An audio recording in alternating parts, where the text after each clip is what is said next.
Good morning. I'm Deb Culley, an anesthesiologist and executive vice chair for the Department of Anesthesiology, Perioperative and Pain Medicine at the Brigham Women's Hospital, and an associate professor of anesthesiology at Harvard Medical School. I currently serve as an executive editor for our premier journal in anesthesia, Anesthesiology. Before we get started this morning, I'd really like to thank the leadership of FAIR for inviting me to spend some time with you today discussing the role of publication and training, and to congratulate each of the medical students as recipients of the FAIR Medical Student Anesthesia Research Fellowship Award and the opportunity that they have to be able to spend the summer working with some of the best investigators in anesthesiology. There are many thoughts about publication and training, and they range from don't bother.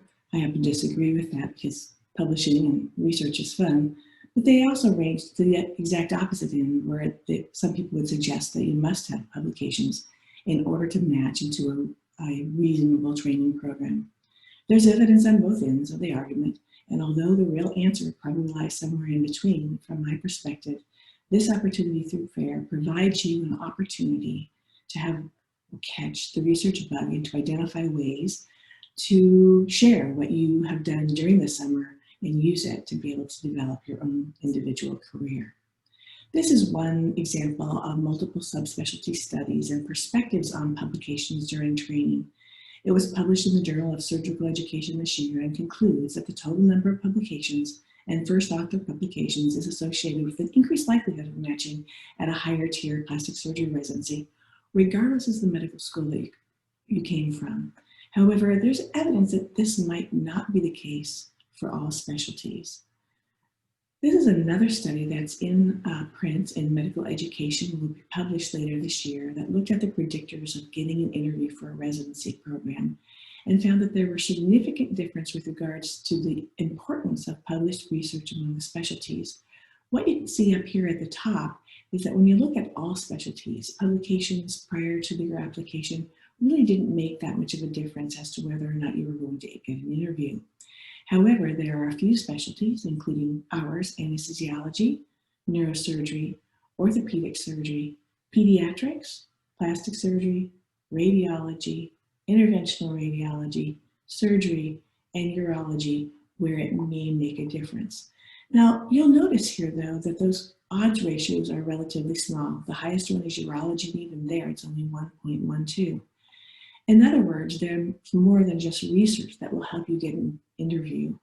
The manuscript goes on to say that some of the more important things are really good letters of recommendation, an awesome personal statement, performance evaluations, and excellence in professional standing.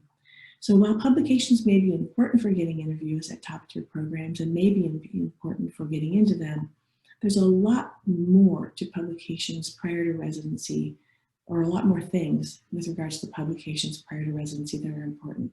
So from my perspective, this is the perfect time to see whether research and publishing is something that you want to do, not only because it may help you get into a top-tier residency program, but also it'll help you to decide what type of career you want over the long term. So when it comes to this group, every single one of you, you've already taken that first step towards publishing simply by participating in this fellowship.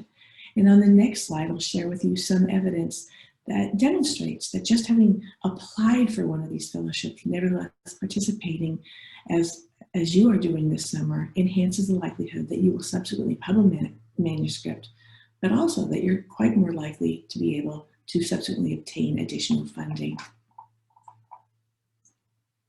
This manuscript was published in Anesthesiology in 2016 and evaluated how participation in the FAIR program was associated with career choices and scholarly activity. Not surprisingly, there was a high percentage of individuals that participated in the program that chose anesthesiology for their residency. Good choice on their part. It's one of my favorite academic subspecialties.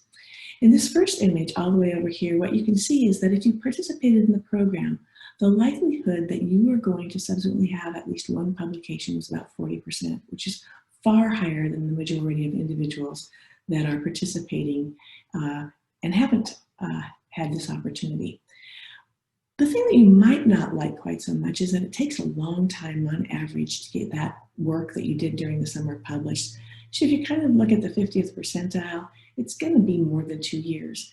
And I have to tell you, I had a very similar program that I participated in the summer between my first year of medical school and second year of medical school. And if I'm looking at having completed the data gathering back here, I really thought by 6 months I'd have that manuscript published.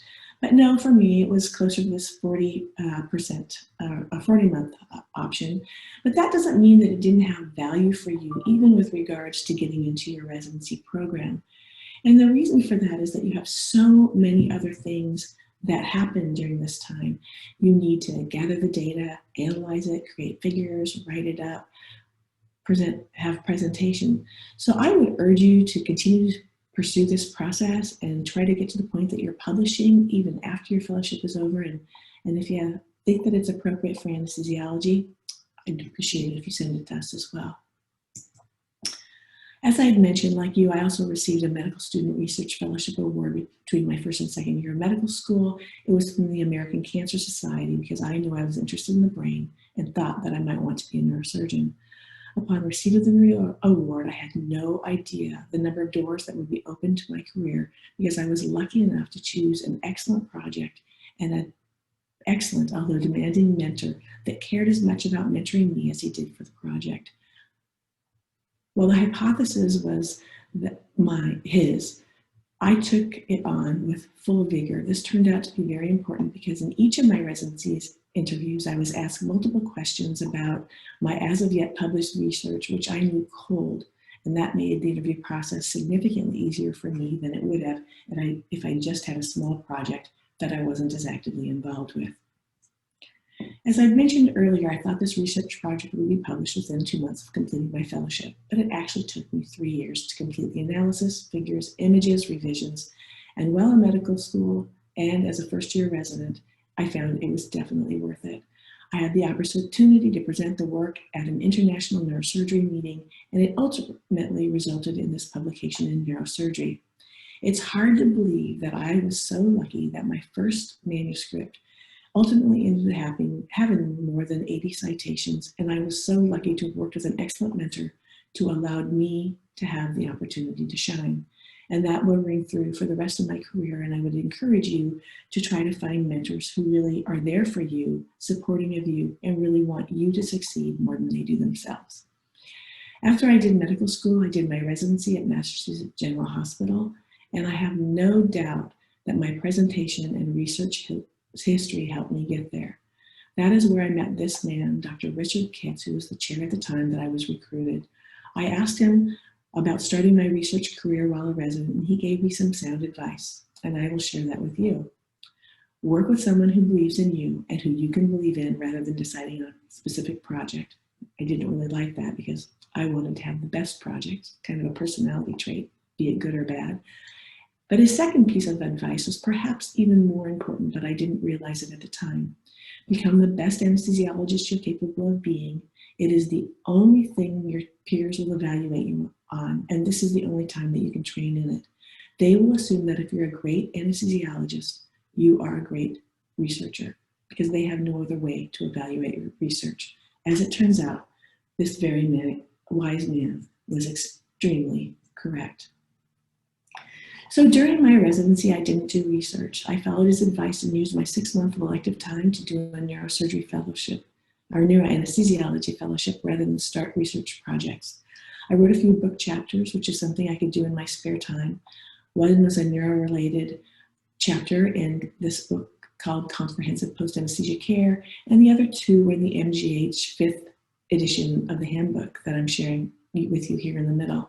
No, that version is only the 4th edition because it's the one that I had when I was a resident. And yes, I still have it. Not so much because of the information it provided, but rather because I'd take photos of my 2 sons on the inside of the cover of the handbook to remind myself that at the end of my long days, I would get to see my children, which was something that was always incredibly motivating for me. They still continue to be motivating. Following residency, I was fortunate to have applied for a small FAIR grant, and that grant has launched my research career. Thank you, FAIR, once again. With this grant, my team developed a rodent model to investigate the effects of general anesthetics on learning and memory in aged Fisher 344 rats, and this has resulted in the publication down below. The topic was novel and not previously explored, and once again, I got lucky not having recognized the importance of novelty, and that particular manuscript has been cited over 230 times. Now, I'm not telling you that to brag. I'm just saying, find really good mentors, publish the work you do, and you just don't know what's going to happen. So like yourselves and all other FAIR awardees, I'm a statistics, and the statistics look good. I didn't know it at the time, but just the process of submitting that grant put myself, just like you, regardless as to whether or not I actually received the grant, on a pathway towards success. This is a study published in 2018 showing the trajectory of those individuals who had received grants very similar to yours, this medical student training grant, in addition to those that had received small clinical grants very similar to the one that I had received.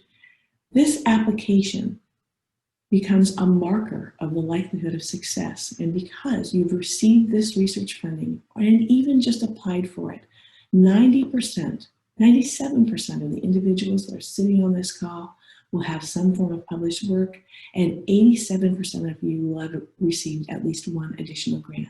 That's my way of saying, you are the future. You got this. Go out there and get it published. But it's not all about publishing. It's important to most of us because it is a part of our career, a part of our professional growth and development. But I would argue that not all rewards in life are academic, and life includes some really wonderful experiences. This is my balance between work and life. On the photos on the left are my adorable sons and even more adorable grandchildren. And those on the right are pictures of Harvard Medical School and the University of Washington School of Medicine, where I did my medical school training. It is those people on the left, my sons and grandsons, and soon to come a granddaughter, that make me whole. So while you're publishing, while you're doing research, while you're writing grants, do not forget that it's often the little things in life that are really big, and remember to have a very whole and complete life. In the world of published works, I will tell you that I am a lightweight in comparison to many of my colleagues at Harvard who have hundreds to thousands of publications and hundreds of grants. But I'm all right with that because I'm privileged to have done it my way at a time when most people would have said you couldn't do it and still have that family.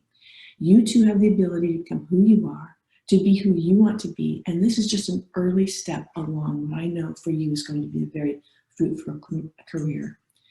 One of the most exciting things I've ever done has been to publish a manuscript with my youngest grandson, who was only 6 months old at the time. Dr. Brigham and I were writing an editorial on a manuscript suggesting that surgery and anesthesia may lead to long-term effects in learning and memory in young children. However, the majority of the data suggests that that's very unlikely to be true. But for me, it was not the opinion piece that turns out to have been most valuable, although it was really fun to write and something that I enjoyed, but rather the privilege of sharing a photo of my young grandson within the context of neonatal neurotoxicity, and having a number of people write to me afterwards asking if that adorable child on that particular piece was one of my grandchildren because he looks so much like me. You might know I have a few more wrinkles. So in the end, in the same way I began, I'd like to thank FAIR this time. I'd also like to thank you for being here and wish you a wonderful and successful career. Congratulate you because you really are on your path to publishing. Congratulations, thank you, and I look forward to hearing from you in just a couple of seconds.